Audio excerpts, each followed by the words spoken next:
बूढ़ी औरत के 100 रुपये।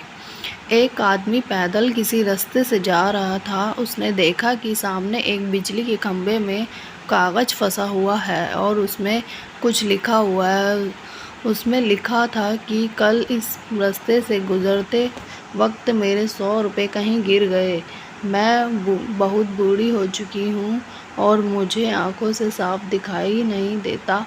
कृपया इस रास्ते पर कहीं भी अगर किसी को मेरे गिरे हुए 100 रुपये मिलते हैं तो कृपया करके उसे इस पते तक पहुंचा दें। नीचे दिए गए पते को पढ़ने के बाद उस व्यक्ति का मन वहां जाने को करने लगा। उस व्यक्ति ने पते को याद किया और वहां की तरफ को निकल पड़ा।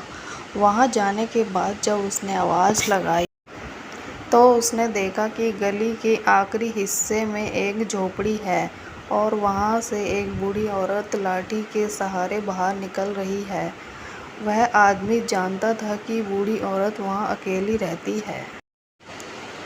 उसे बताया कि माँ जी, मुझे आपके गिरे हुए 100 रुपये का नोट मिला था।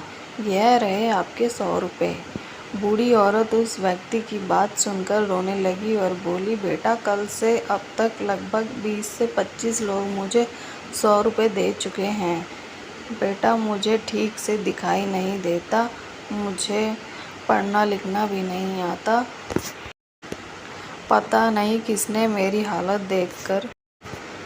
उस व्यक्ति के बहुत कहने पर उस बूढ़ी औरत ने उससे 100 रुपये ले लिए, लेकिन उस व्यक्ति से विनती करते हुए कहा, बेटे, जाते समय यह संदेश फाड़ फेंक देना।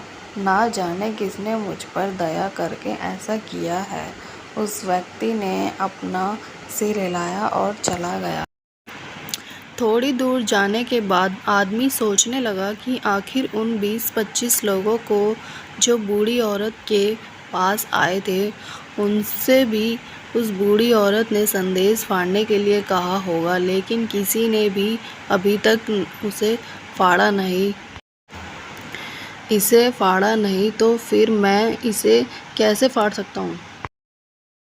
उस व्यक्ति के मन में उस व्यक्ति के लिए बहुत ही आदर आ रहा था जिसने इस तरह से बूढ़ी औरत की सेवा करने का रास्ता खोज लिया। उस व्यक्ति के लिए उसका मन कृतज्ञता से भर गया। फिर क्या था, उस व्यक्ति ने भी खंभे में लगे उस संदेश को वैसे ही रहने दिया।